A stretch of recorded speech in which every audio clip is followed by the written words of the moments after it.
essa paraxá Mishpatim, que está em Êxodo capítulo 21, até o 24, são só 4 capítulos.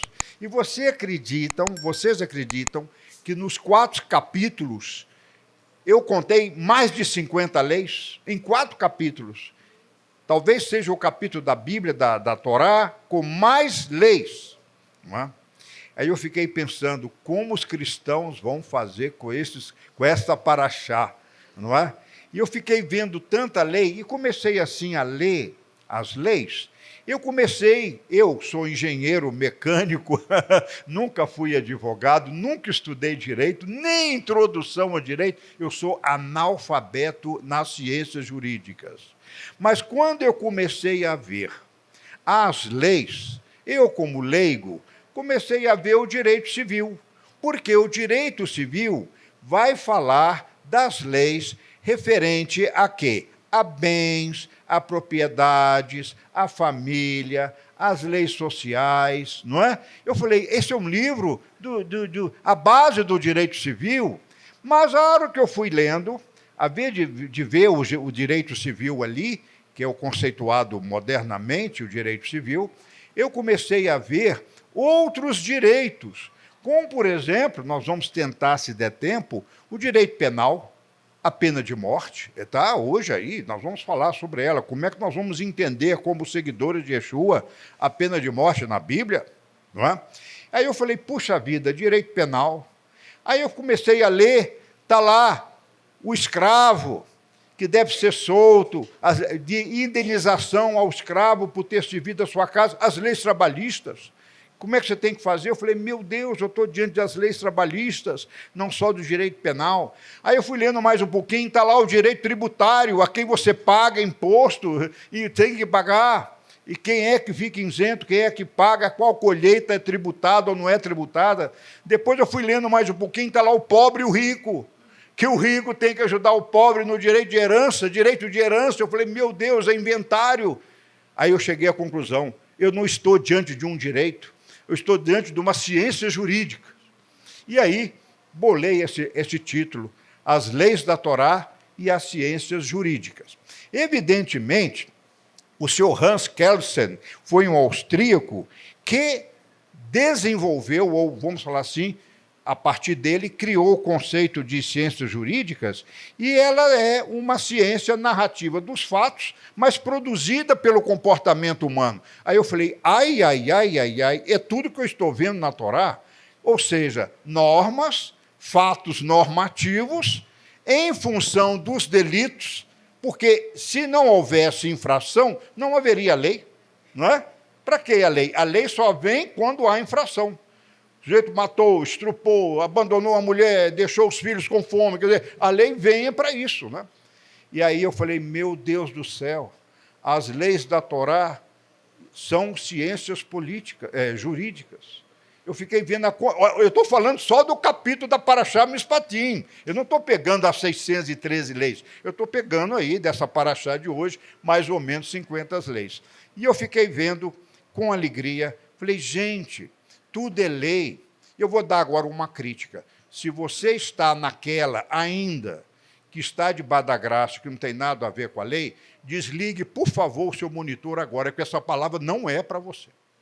Se você tem essa mentalidade arcaica, ainda muito antes da Idade Média, do primeiro século, que a lei não te aplica, então desligue essa palavra, não ouça, por favor, não ouça, porque ela não vai servir para você.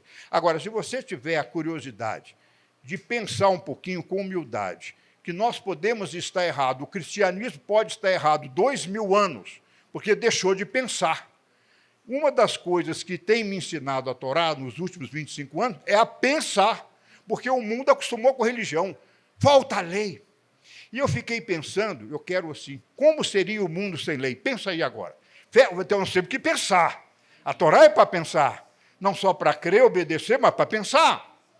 Porque eu sou o fruto dos meus pensamentos. Eu sou o somatório dos meus pensamentos, das minhas filosofias de vida. Então, você tem que filosofar um pouquinho. A Torá são livros filosóficos também, de fatos normativos que vieram de Deus. Aí eu fiquei pensando, como seria o mundo sem lei? Pensa. Vamos falar lei geral. Primeiro, não existiria a lei gravitacional. Os planetas bateriam um do outro, a Lua bate para cá, a Lua do Sol e tal. Era uma confusão, você não podia nem andar na rua que tem um meteoro caindo e tal. Tudo funciona. O seu Johannes Kepler, não é?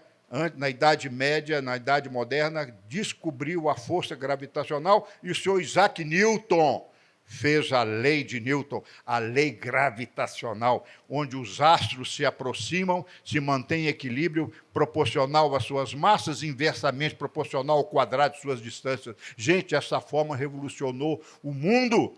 Nós ficamos seguros quando eu mando um foguete à Lua, eu sei o que eu vou encontrar, eu sei a rota direitinho, porque nada tromba, nada bate. E quando tem um astro aí perdido, a própria lei gravitacional o consome. Não é? Até um meteoro quer dizer desgovernado, vacilante, uma estrela vacilante, ela é eliminada antes de chocar nesse oceano. Às vezes cai um pedacinho aí, né? Mas tudo funciona. A lei do planeta, o Sol, a rotação, a inclinação de 23 graus, tudo são leis. Se o Sol quisesse rodar e a Terra rodasse em uma velocidade, gente, nós estaríamos confusos, caóticos, um mundo vazio, não é? Como a Torá fala, vohu, um mundo inóspito à vida, um caos. Mas tudo funciona. Os monções, os ventos regem do norte para o sul, do sul para o norte, trazem chuva na estação certa. Os ventos vão polarizar, os pólens das plantas são levados pelos ventos, o maracujá macho fecunda com a maracujá fêmea, o abacate macho, o mamão macho com o mamão fêmea, e você vai no supermercado e come o mamão, mas não está nem aí o que aconteceu, mas tudo funciona, tudo são leis. A lei da vida, a lei da germinação.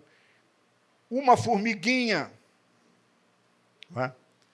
Formiguinha, 10 vezes menor do que uma gota do seu adoçante.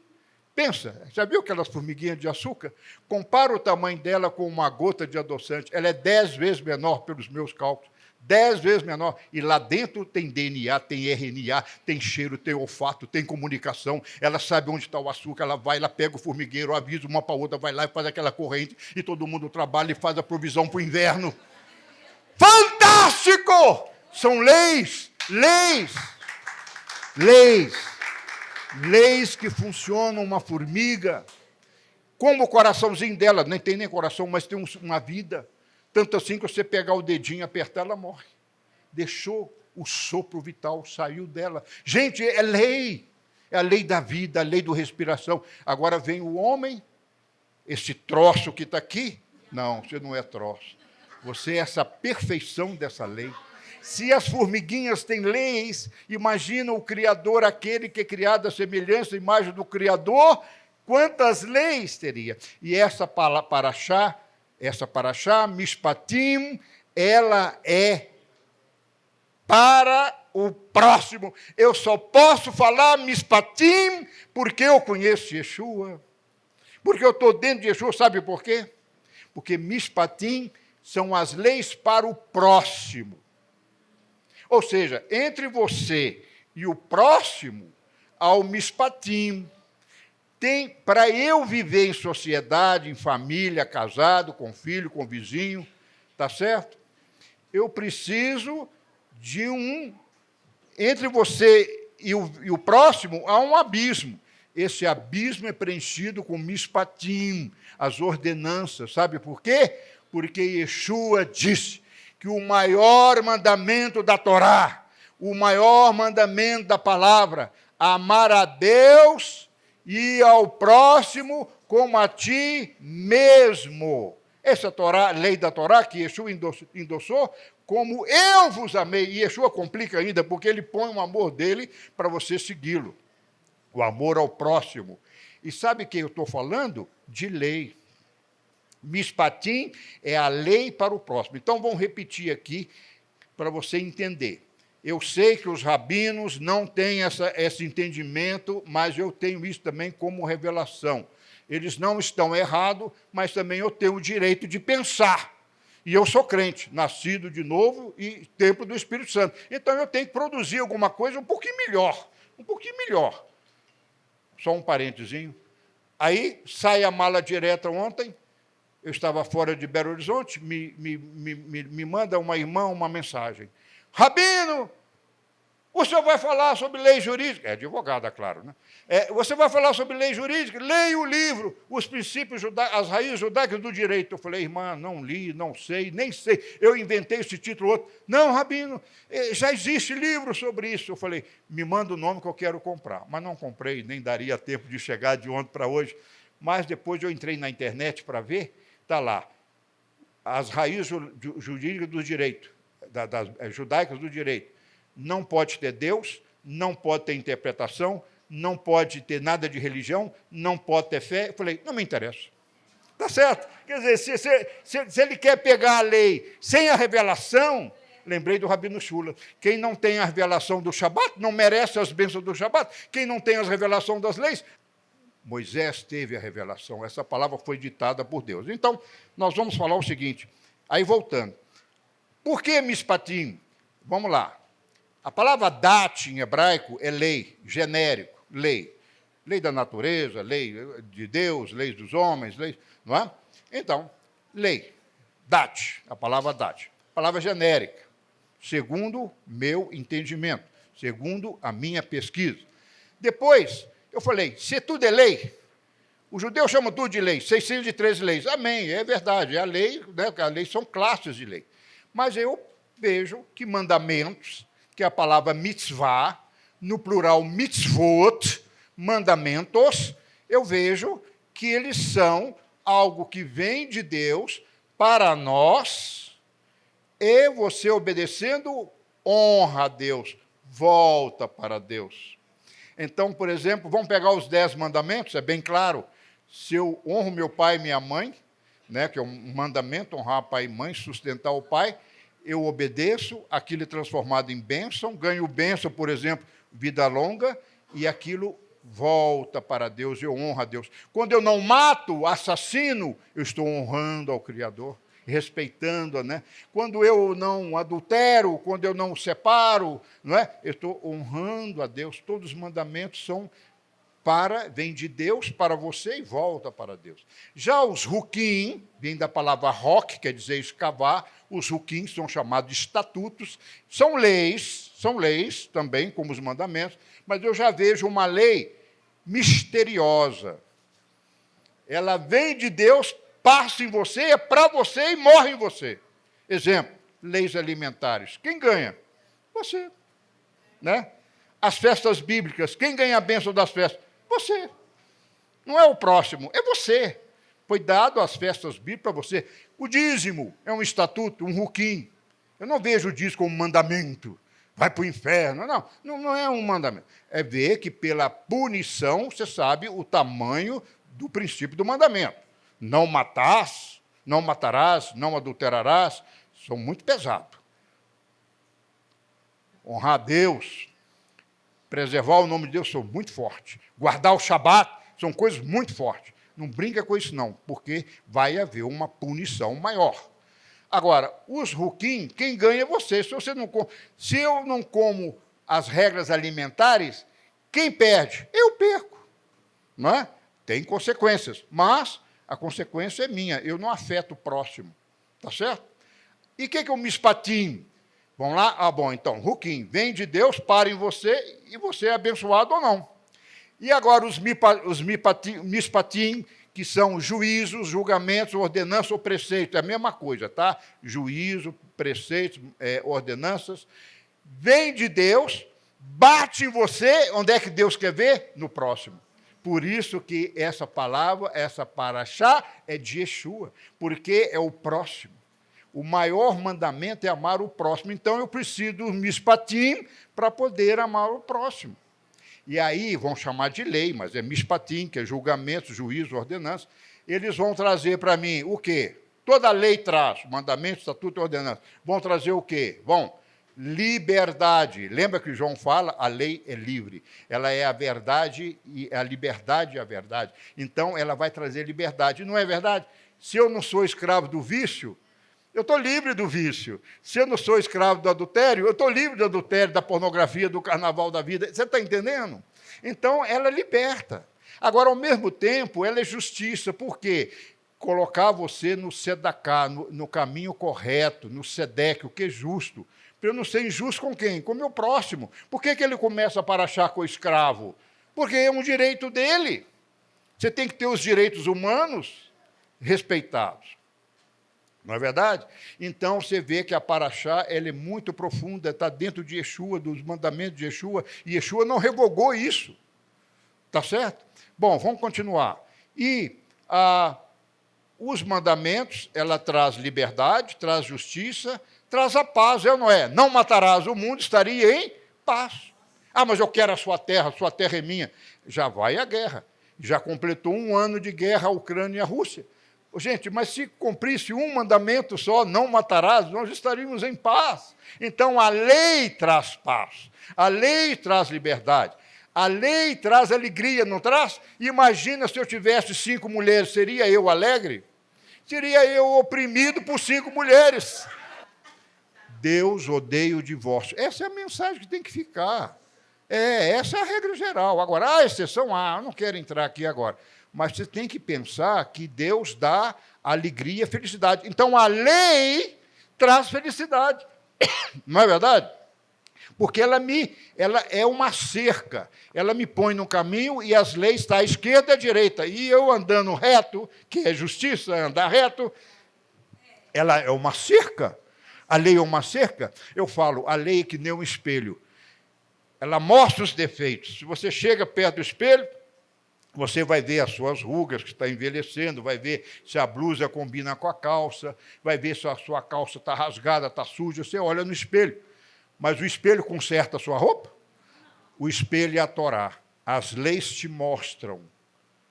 Agora, quem conserta, ela ajuda até a te consertar. Quando você anda no caminho reto à direita à esquerda, você não deve à lei, e ela te abençoa. Mas Yeshua conserta.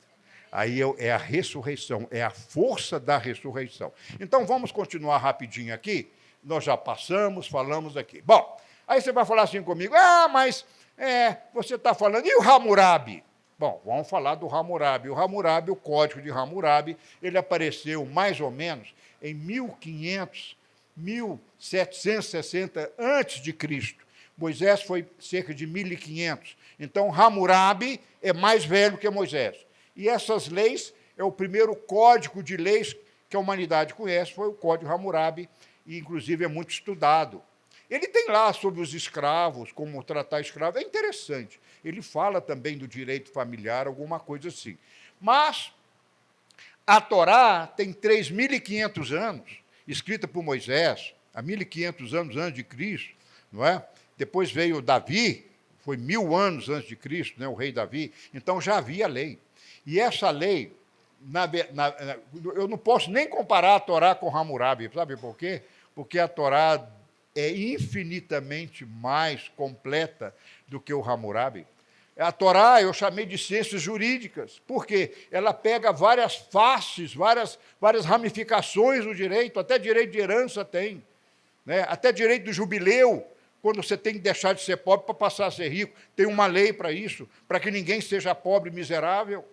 A lei de Deus, eu fico imaginando se a nossa Constituição fosse a Torá, não é? Se o nosso Supremo, nós vamos falar do Supremo agora há pouco, aguenta aí. Então, olha, o Lex Duecim Tabulorum foi a lei arcaica do Império Romano, começou em 449 a.C., já existia 1.000 anos antes, já tinha a Torá.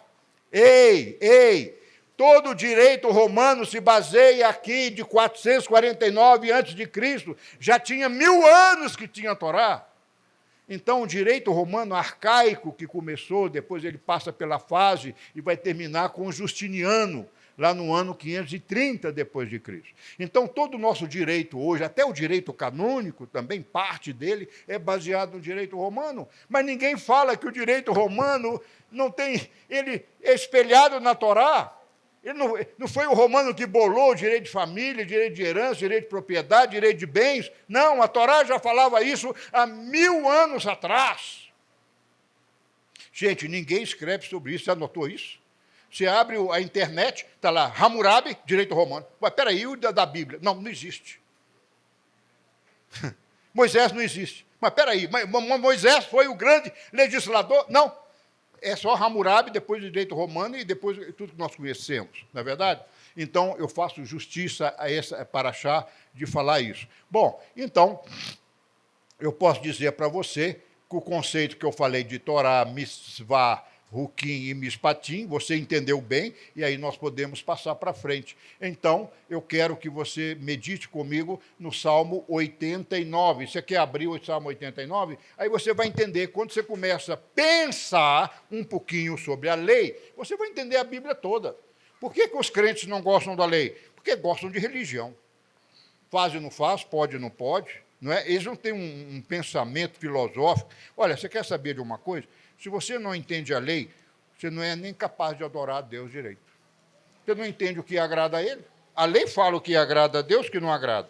Olha o Salmo 89, que lindo, diga, que lindo. 89, eu falei 89? Deve ser, vamos ver. 89, o verso 14, olha que legal. Olha como é que você vai entender. Olha que filosofia. Isso não é filosofia barata, não. Essa é de Deus. É a lei. Olha, Salmo 89, 14. A justiça e o juízo, mishpatim, a palavra juízo é mishpatim, são a base do trono de Deus. Então, qual que é a base do trono de Deus? Eu acredito que um trono tem 4 pés. Uma cadeira, né? Um trono tem 4 pés. Um dos pés é a justiça. O que é justiça? O que é correto? É andar no caminho correto. Então, isso é justiça. É o que é correto, o que é certo. O que é certo é um pé da cadeira de Deus, mas o outro tem que ser o quê? O juízo. Porque a justiça, ela tem que estar com julgamento.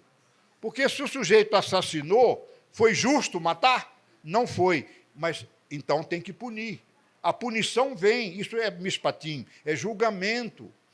Aí você vai falar, ok, justiça e julgamento, tá beleza. Não está beleza, não. Deus seria incompleto. Você está julgando um assassino e só punindo? O que mais eu tenho que julgar um assassino? Leia o versículo de baixo. Benignidade, benignidade aqui é hesed, que essa palavra vocês conhecem. Qual é? Graça. Ou misericórdia. Então, misericórdia e verdade vão diante de ti. Então, quais são os 4 pezinhos da cadeira de Deus, do trono de Deus? Justiça com juízo, mas misericórdia com a verdade. Puseram na cabeça? Agora vamos cruzar, vamos fazer um X. Eu tenho a justiça, eu só posso ser justo se eu conheço a verdade. Que legal. E quem é a verdade? A palavra de Deus. Então, se eu conheço a lei de Deus, eu tenho o senso de justiça. E agora eu quero punir o assassino. Vamos lá, vamos punir. Juízo, quem é que está do outro lado? Tem que vir com misericórdia. Gente, pode aplaudir, é fantástico. Se vocês não entenderam isso aí, olha, gente, a base do trono de Deus, isso para mim dá pano de manga para fazer livros e livros e livros, filosofando. Vocês entenderam bem? Por exemplo, o menino quebrou isso aqui, um vidro em casa, apanhou. Será que foi justo ele apanhar porque quebrou um copo? Ah, você vai punir o filho, mas a punição tem que vir com misericórdia. Ele esbarrou e quebrou. A mãe não pode bater porque quebrou uma louça, mas se ele foi rebelde, apanha. Eu sei que os pedagogos vão ser contra essa palavra, porque a Bíblia fala que a vara funciona também como punição, como educação, como correção, não como crueldade. Você nunca deve bater numa criança com a mão, porque a mão para abençoar, não é? Mas uma vara de marmelo da minha época corria solto, tá certo? E graças a Deus a ela que eu estou aqui hoje à frente, porque não só pela minha salvação, mas pela minha mamãe, que na hora certa não podia fazer. Você não pode fazer o que quer. Imagina um mundo sem lei. Todo mundo entrava na sua casa, roubaria tudo, roubaria sua mulher, os seus filhos, estruparia suas filhas. Ei, tem que ter lei. Por isso Davi falou no Salmo 119, verso, deixa eu ver se eu lembro, verso, não sei agora, mas 119, 91 talvez. Oh, que prazer eu tenho na lei. Oh, que alegria eu tenho na lei. Você pega o Salmo 119, ele é só elogiando a lei. Eu me deleito na sua lei, eu me durmo na sua lei, eu medito na sua lei dia e noite. Por quê? Ela é prazer. Porque ele entendeu a filosofia, que justiça tem que vir com a verdade. E o juízo, a punição, tem que vir com a misericórdia. Esse é Deus. Se não fosse a misericórdia dele, eu não estaria aqui. Nem você. Tá certo? Estão indo bem? Está dando para entender como a gente tem que abrir a nossa cabeça? Juízo, então, porque o julgamento, juízo, sem a verdade é enganoso, já não é? Você julgou uma pessoa sem você conhecer a verdade. Gente, vocês estão vendo como é que a nossa justiça falha? Porque não pensam nos 4 pés do trono de Deus. A cadeira do magistrado tinha que estar lá escrito no pé da cadeira dele. Se eu fosse amanhã algum político, eu ia falar, escreva na cadeira daqueles homens. Um pé é a justiça, o outro é o juízo, o outro é a verdade, o outro é a misericórdia. Tem que analisar tudo sob o prisma do trono de Deus. Pensão alimentícia. Gente, é uma lei familiar do direito civil, pensão alimentícia. A Torá falou em Êxodo 21, 10, já a pensão alimentícia. Fantástico, né? Rabino, eu já descasei 2, 3, 4 vezes, aleluia, Deus é bom, misericórdia. Ô, irmão, eu fico vendo como é que vai ser esse juízo de Deus. Bom, vamos lá. Indenização, se você ferir alguém, estava lá rachando uma lenha, pum, pum, com o martelo. O machado. O machado solta a ponta dele, bate na cabeça do vizinho e mata o vizinho. Como é que vai fazer? Como é que eu vou julgar esse caso? A Torá vai falar como você vai julgar. Está certo? Olha lá. Verso 24, lei de talião. Olho por olho, dente por dente. Isso é do Código Hammurabi, viu, irmãos? Isso não foi da Bíblia, não. Eles pegaram do Hammurabi, que é chamado a lei de talião. Mas, na Torá, se arrancou um olho, você não vai arrancar o olho do outro. Porque não é justo. Se o sujeito tivesse um olho só e arrancou o seu, você vai arrancar o dele e deixar ele cego? Não seria justo. Então, essa lei é indenizatória. Não é para você levou, paga. Não. É para indenização. Se ferisse o sujeito, ferisse uma mulher grávida, o seu machado, ou houvesse algum acidente, o seu burro, o seu boi escorneador, que fala a palavra, chifrou uma mulher grávida, como é que fica? Matou uma criança. Aí tem lá a regra do dono do boi escorneador e para a vítima. Ele vai ter que indenizar essa mulher, essa vida. Então, a lei de talião, não dá tempo de entrar em detalhe, não é para você pagar com a mesma moeda, não é a vingança, porque a Torá, Deuteronômio e também Romanos fala, a vingança pertence a Deus. Então, você não pode vingar com a lei de talião, tá? Você vai, indenização, tá? Ok. Aí eu acabei de falar da vítima escorneada por um boi. Por exemplo, agora eu vou falar um pouquinho do Talmud. Gente, o Talmud, os crentes morrem de medo da palavra Talmud.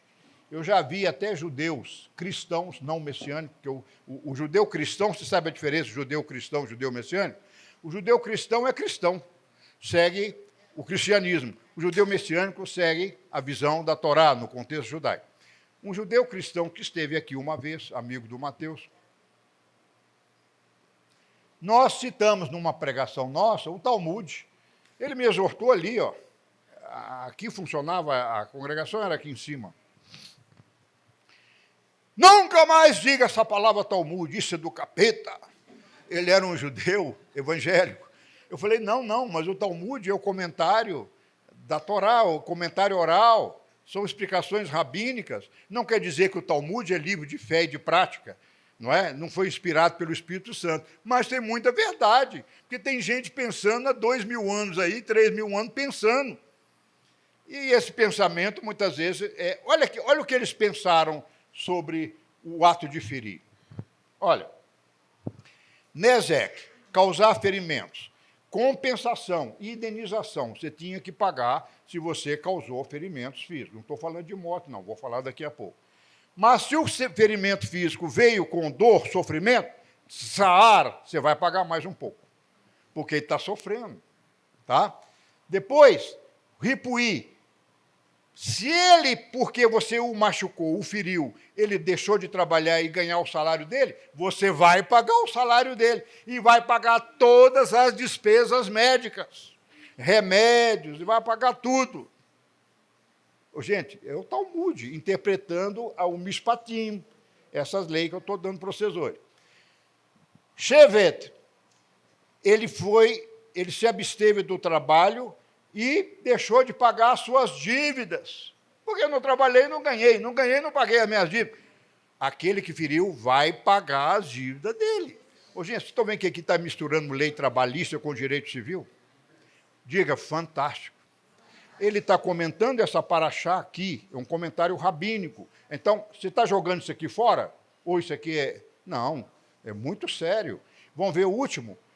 Bochet, ou seja, às vezes você não feriu, não trouxe dor, não trouxe aleijão, não perdeu o emprego, mas você teve uma humilhação. Que bacana! Humilhou o outro. Você não causou ferimento de sangue, mas você feriu a moral dele. Então, uma indenização moral. Não é isso que está acontecendo aqui? Isso está na Santa Torá, meus amados. Cantor aí pedindo, você me difamou, quero indenização moral. Já estava lá há 3.500 anos e ninguém fala isso aí fora. Ninguém fala a origem dessa lei de indenização moral. É a Santa Torá. Não foi Código Hammurabi, não, tá bom? Estão gostando? Então, eu não posso jogar o Talmud fora. É coisas que vai haver lá no Talmud que eu não aceito, porque não está a favor da palavra. Mas isso aqui fecha com a palavra, não fecha? Com o que nós estamos vendo? Sabe o que acontece? O judaísmo, por entender a Torá, sempre teve o tribunal judaico, diferente do tribunal secular. Até hoje, em Israel, é obrigado a ter um tribunal, vamos falar assim, religioso, diferente do tribunal secular. Porque o tribunal judaico vai levar em consideração os princípios da Torá. E nem sempre um tribunal secular dos homens vai levar aí. Algumas leis aplicáveis a juízes. Irmãos, tirei do Talmud. Eu queria que essa pregação, que essa ministração caísse no Supremo. Caísse no Supremo. Uma coisa escrita há 3.500 anos atrás. Juízes são proibidos de escutar argumento de litigante se o outro não estiver presente.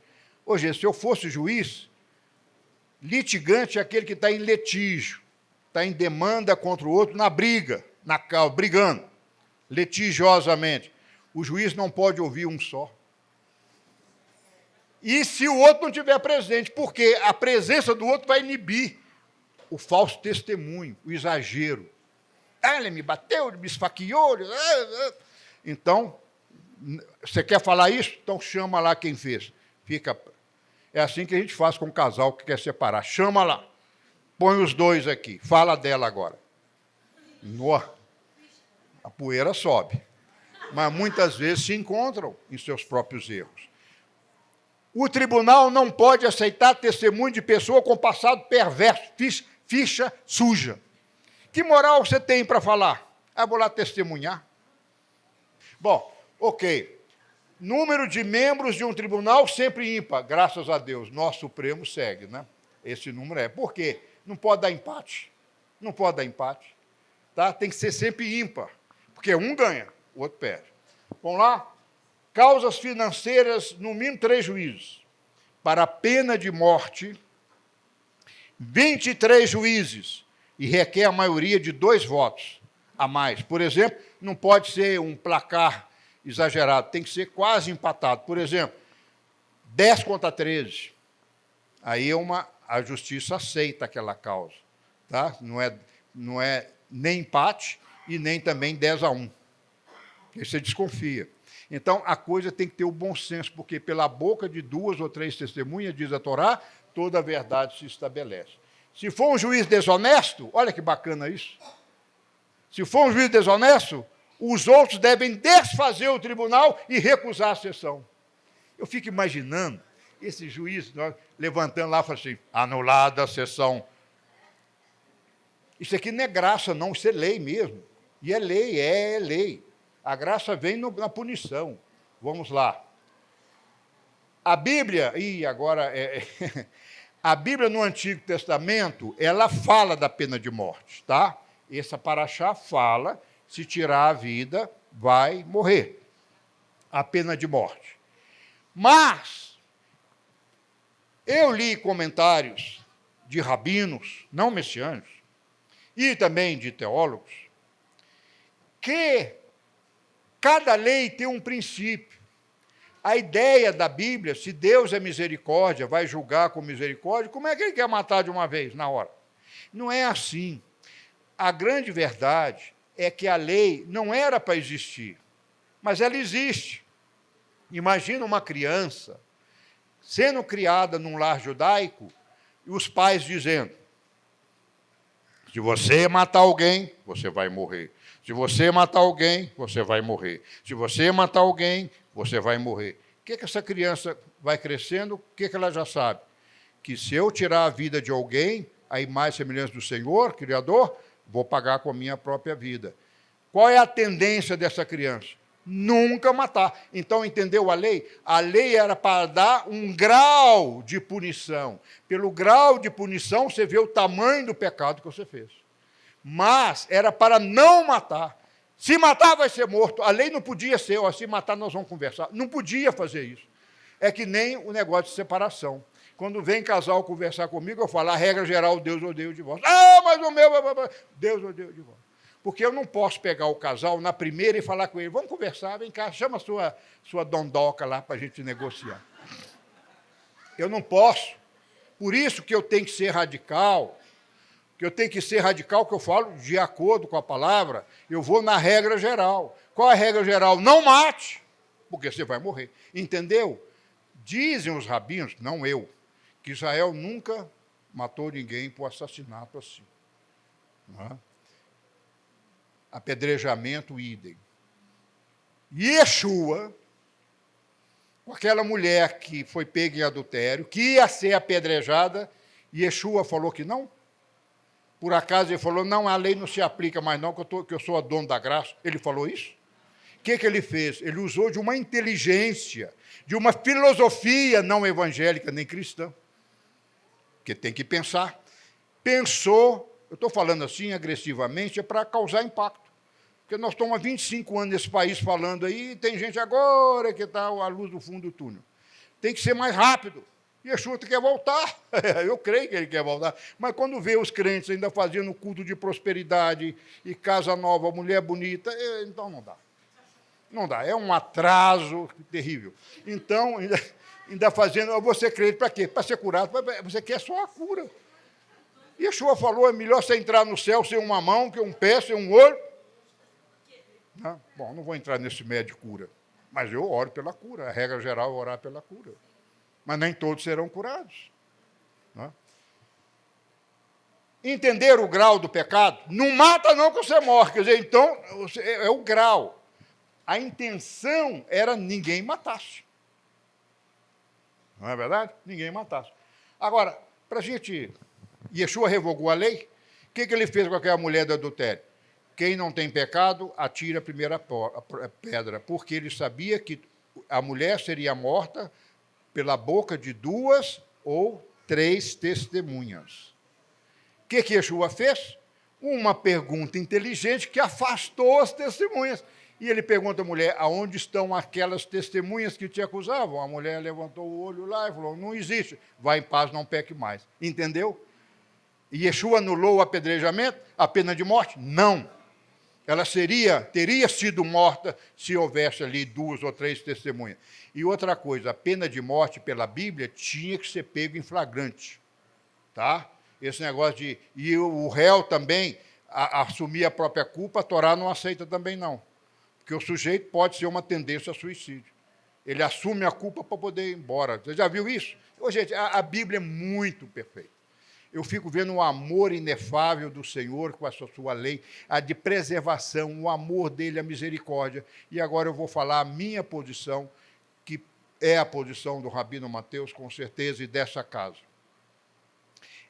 Depois de Yeshua, embora Yeshua, no caso de adultério, ele não anulou a pena de morte, mas, pelo evangelho de Yeshua, pelas boas novas de Yeshua, pelas boas novas de Paulo, de Pedro, de João, de Tiago, eu vejo o amor de Deus. E um sujeito, Estados Unidos tem pena de morte, mas se aquele assassino, de fato, pedir perdão, nascer de novo, a palavra fala, Yeshua diz que os seus pecados serão lançados no fundo do mar e nunca mais me lembrarei deles.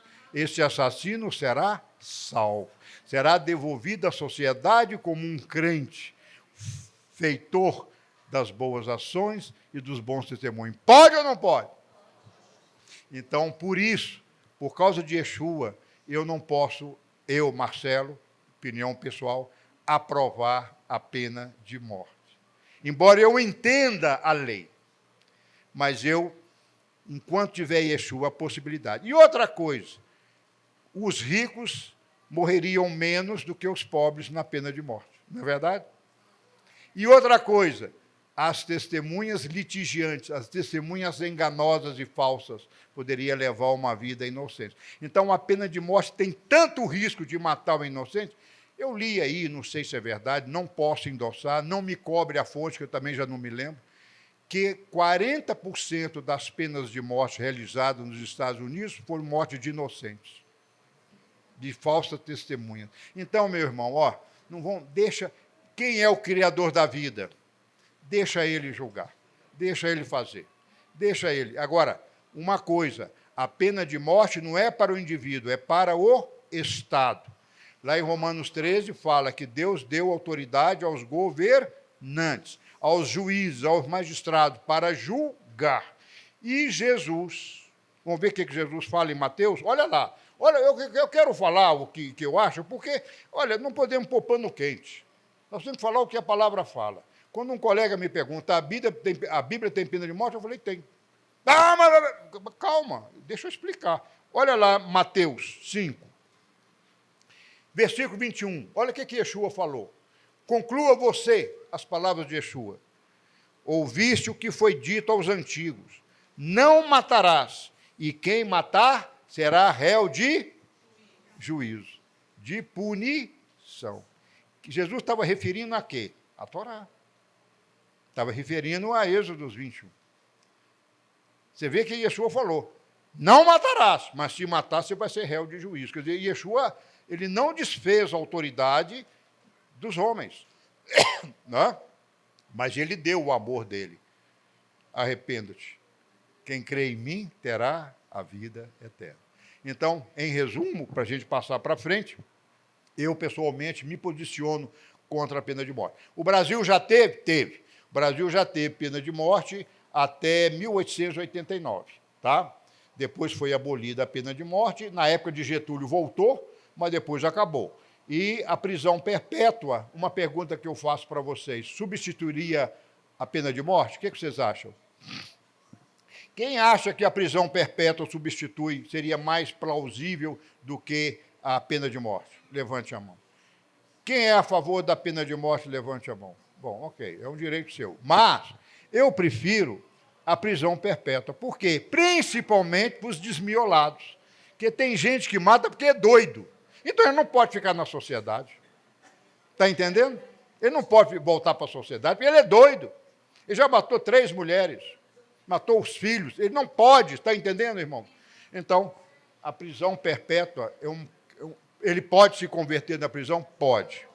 Mas é uma coisa que a gente tem que colocar no tribunal de Deus, da justiça de Deus. Mas eu quero que vocês pensem sobre isso, porque vocês são arguídos com os colegas de trabalho. Não é? Então, a minha opinião é essa. A Bíblia tem pena de morte? Tem. Endossada pelo Novo Testamento? Não, diria que sim, pelas autoridades, Yeshua mesmo. Mas, e a sua opinião pessoal? Não, eu sou contra, porque eu creio que aquele assassino, aquele como é que chama? Aquele réu pode receber o novo nascimento, o perdão dos seus pecados através de Yeshua e receber a salvação. O Brasil só pode instituir a pena de morte com uma outra Constituição. Tá? Então, se houver uma outra Constituição a colocar, ele tem autoridade para isso. Né? A África, Estados Unidos, alguns países do Oriente Médio ainda adotam a pena de morte. Tá? O Datafolha, essa é uma pesquisa que eu fiz, o Datafolha fez essa pesquisa, essa pergunta, como eu fiz para vocês. Quem é a favor da pena de morte? Você acredita que a maioria foi até os dias de hoje? Ela já faz essa pesquisa há mais de 20 anos.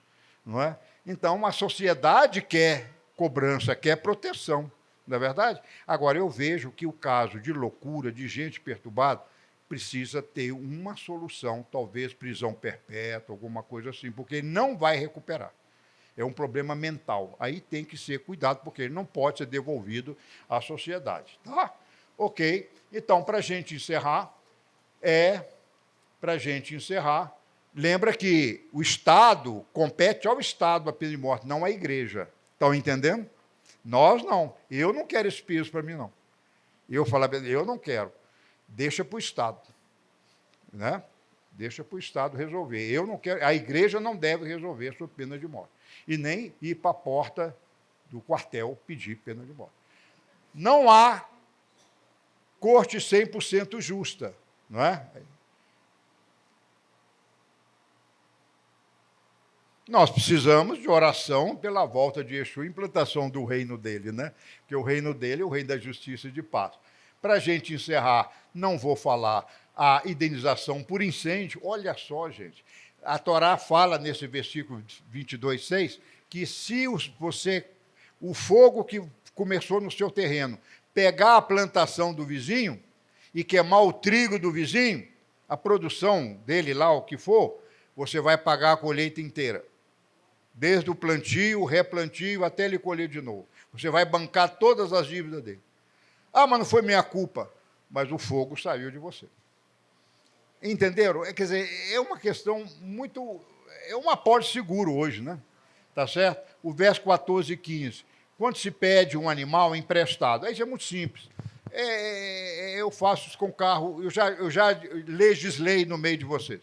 O irmão pede um carro emprestado, o outro vai e empresta de graça. E eu já vi irmão também que cobra a diária. Então, se você cobrar a diária do carro e ele bater o carro, você não pode requerer o conserto, porque você cobrou o aluguel do carro, a diária do carro. Agora, se você emprestou de graça e o irmão bateu o carro, então, nesse caso, o irmão tem que consertar para você. Isso tem que ser. Quando uma pessoa me pede uma coisa emprestada, eu já vou falando, e se você não pagar? Quer dizer, eu já vou pela Torá, quer dizer, entendeu? Falei, a Torá então eu vou te emprestar sem juros, sem nada, mas eu quero garantia que você vai pagar.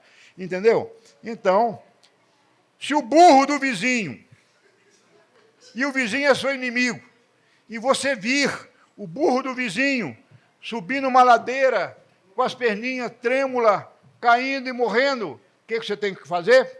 Salvar o burro do vizinho. A Torá fala, alivia a carga do burro do seu inimigo. Irmãos, a Torá falar isso, gente, a Torá é demais, né? Mas é justa, porque não é justo com o animal pôr carga além do limite dele. Por exemplo, a Torá, não pode um burro fazer canga, fazer jugo com um boi. Por quê? Respondam. Porque o boi tem mais força, vai sobrar para o mais fraco. Não é justo com o burro, porque ele nasceu para ser burro. Ele não nasceu para ser boi, puxar carga. O boi é forte. Entenderam? Ô, gente, bom senso, né? Mas o mundo não tem esse bom senso, não. Você pode estar certo que não tem. Senão, não teria lei. Lembra o criador do termo ciências jurídicas, o Hans Kelsen? Ele disse, fatos normativos que provém da conduta humana. Ou seja, se existe a lei, porque os humanos estão falhando ali. Não é verdade? Se existem essas leis, porque os humanos falhavam nessas leis. Não é? E se o burro pegar emprestado e cair num buraco e quebrar a perna? Se não te cobrou o aluguel do burro, você vai dar outro burro. E se o burro ficar eternamente ferido? Você vai dar um. Agora, se o burro tiver conserto, engessar a perna dele, conserta o burro. Mas se notou, a Torá fala isso, mas se o burro mancar em decorrência do buraco que você fez e não tampou, você, então, vai dar outro burro. E não pode ficar com o burro aleijado. Não pertence a você.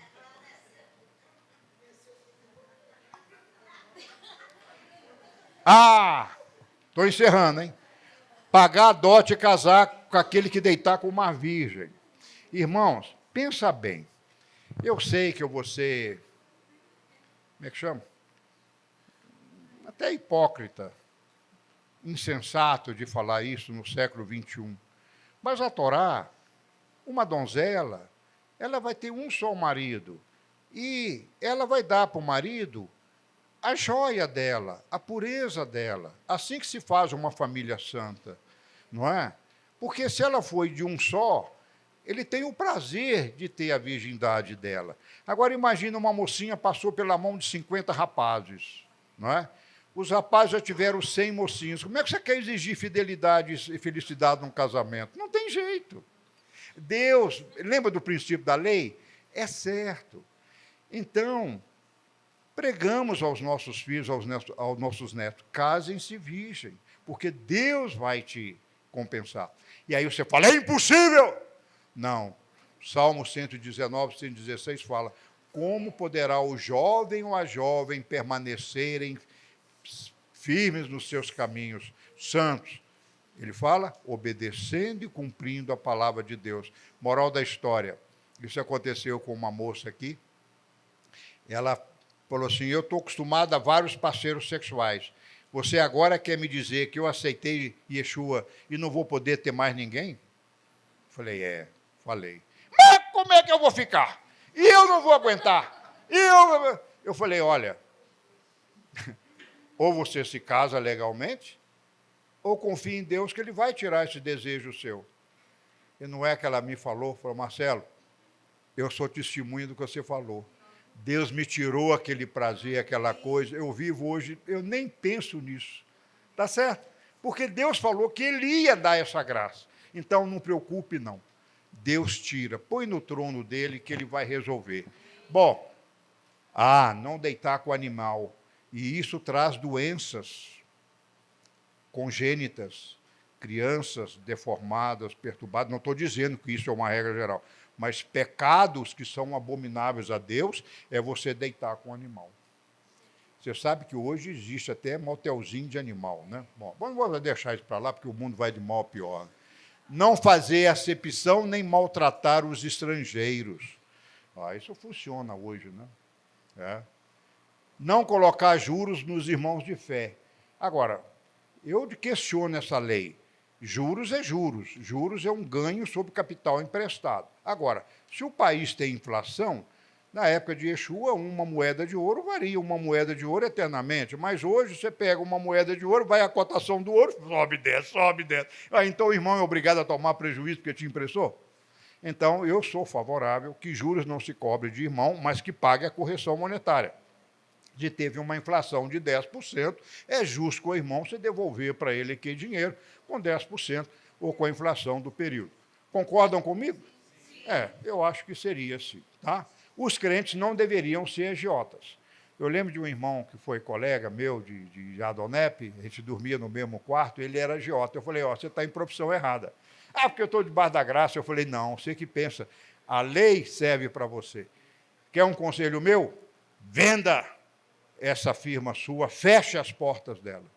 Você não pode ser o crente, viver de agiota, cobrando juros de 20%, 30%. Isso é roubo. Isso não pode. Deus vai te castigar por isso. Ele pegou, fechou a empresa e fez uma carreira brilhante em outra coisa. Bom, não pactuarás com o ímpio. 2 Coríntios 6,4. Não colocar em julgo, não fazer... Lembra, eu falei de direito contratual? Ele aqui, o direito contratual. Vai fazer um contrato, não faça com o ímpio, porque ele vai te dar o cano.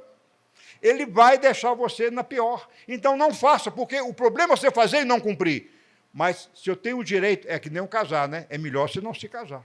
Os apóstolos entenderam isso. Yeshua, se essa é a condição do divórcio, então melhor não casar. Yeshua falou, nem todos estão aptos para entender isso. Uns se fizerem eunuco, não é? Por natureza, pela salvação, outros nasceram eunucos.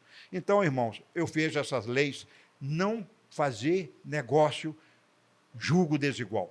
Não fazer sociedade com ímpio, isso é da Torá. E em 2 Coríntios 6, Paulo endossa isso. E serve, sobretudo, para o casamento. Se não pode fazer um negócio com ímpio, você vai casar? Então, casar com julgo igual, né, na mesma fé. Não fazer fake news.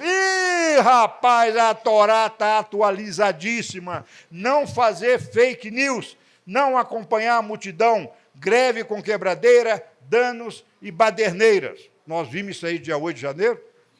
E crentes, né? A maioria é crente. Então, não pode. Aqui, se você quiser saber o que eles chamam de fake news, versos 23, 2. Estou encerrando. Fake news, a Bíblia chama, vê se você concorda, 23, 2. 23, 2. A Bíblia chama não seguirás a multidão para fazer o mal, nem nenhuma demanda darás testemunho acompanhada da maioria para prevenir. Não é? Então, 23, 1. 1. Não levantarás falso boato, nem pactuarás com o ímpio. Não é? Não farás falso boato. Falso boato é fake news. Falso boato. Traduzindo para a linguagem de hoje, fake news. O que é fake news? Falso boato. Né? Então, não fazer. Eu não quero comentar isso, não, porque nós posicionamos nessa casa e continuamos posicionando o contrário. Você pode fazer direito de manifestação de greve? Pode. Você pode protestar? Pode. Você pode ir para a rua? Pode. Você pode dormir na rua, por exemplo? Pode. Você não pode fazer quebradeira, danos, baderna e seguir multidão. Tá bom?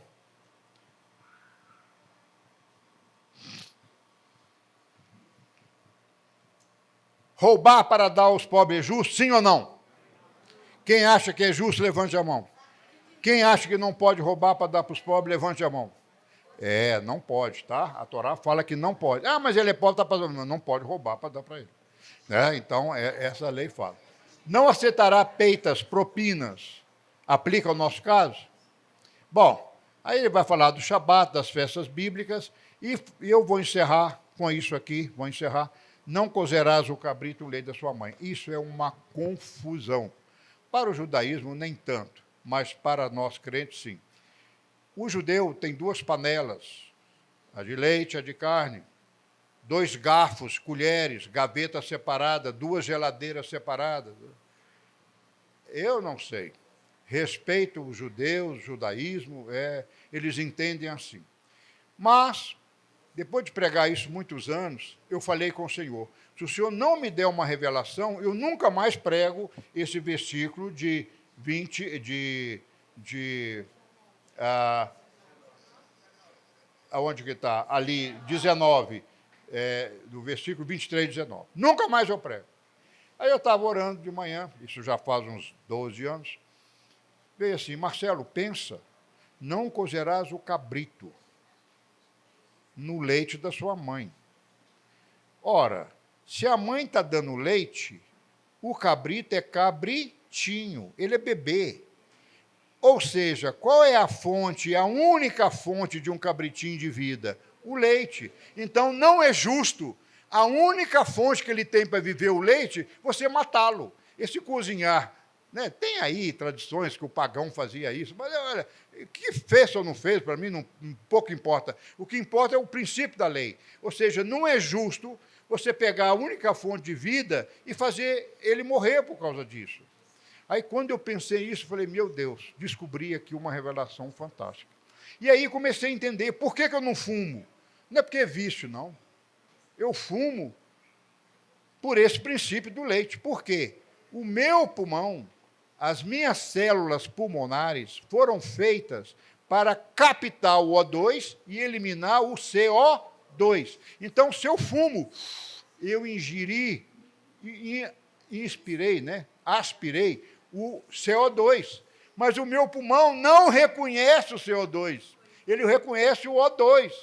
Então, não é justo com o meu pulmão, que me dá vida, eu levar para ele a morte. Entendeu? Porque eu não fumo. Entendeu, por exemplo? Eu tomo um vinho, não aconselho ninguém a tomar. Melhor não tomar. Pronto, resolveu o problema. Mas, tomo um vinho. Pouco. Mas eu sei que não é justo, lembra da justiça, com o meu fígado. Porque o meu fígado não metaboliza, aliás, o álcool é metabolizado no fígado. E o fígado não foi feito para metabolizar álcool. Então, em pequenas quantidades ainda vai. Mas, por exemplo, eu não como gordura, muita gordura. Por quê? Porque o meu fígado não foi feito para metabolizar só a gordura. Você vai matar o seu fígado, você vai morrer de cirrose. Você vai perder a vida. Então, por isso, a gente não come gordura exageradamente, não bebe exageradamente, não fuma, porque são princípios do cabrito. Né? Ou seja, não tire a única fonte de vida, não causa disso a morte. Eu prefiro ficar com o meu conceito. Aí você vai perguntar, mas o senhor mistura ou não mistura leite com carne? Venha almoçar comigo e veja. Bom, fica de pé, vamos orar.